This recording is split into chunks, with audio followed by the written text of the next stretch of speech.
మల్లి వెంకటరావు గారికి, పివి సుందరరావు గారికి, తర్వాత వెంకటప్రసాద్ గారికి, నాని తమ్ముడికి ఉద్యమ జైపీలు ఇంత ఘనంగా ఏర్పాటు చేసిన అధ్యాపక వాసుదేవ్ గారికి, మిత్ర బృందానికి నా విప్లవ జోహార్లు. ఇక్కడ మనం ఏమి సాధించాలి అనే దాన్ని ఈ యాక్షన్ ప్లాన్ నేను అనుకుంటున్నాను.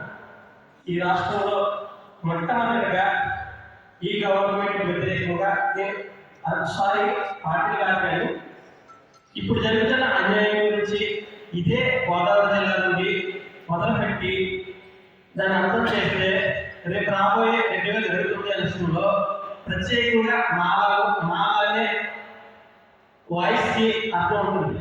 ఎందుకంటే ఇప్పుడు జరుగుతుంది మాలకు అన్యాయం ఎక్కువగా మంగకృష్ణాలే మధువాది ఉగ్రవాది అంటారు. ఎందుకంటే ప్రతి విషయంలోనూ అసలు మంగకృష్ణ మనం మంగకృష్ణ ఉద్యోగ నాయకుడిగా తయారు చేసిందే మాల. ఆ రోజు దళిత కవి కేజీ సత్యమూర్తి గారు ఆ ముక్క చేసుకుంటే బాగుంటుంది.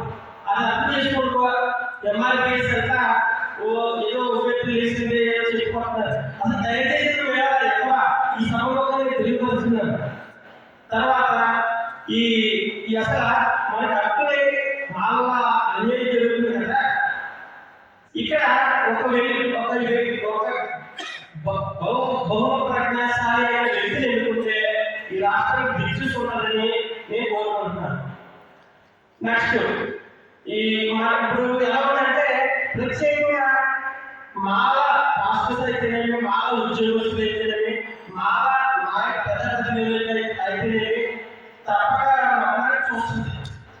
కాబట్టి దీన్ని అర్థం చేసుకుని విజులు పెద్దలు ఇక్కడ చేసిన సోదరులను గ్రహించి ఒక పోరాటను ఏర్పాటు చేసి ఇక్కడ నుండి మేము ఉన్నాం, మీరు ఎదుర్కొంటాం, మేము దండుగా, మీరు ఎదుర్కొంటాం, మేము ఉన్నాం దండుగా అది రాష్ట్రంలో మాలకి మీరేదో చూపిస్తే మంచిదని ఈ అవకాశం ఇచ్చిన మీ అందరికీ ధన్యవాదాలు.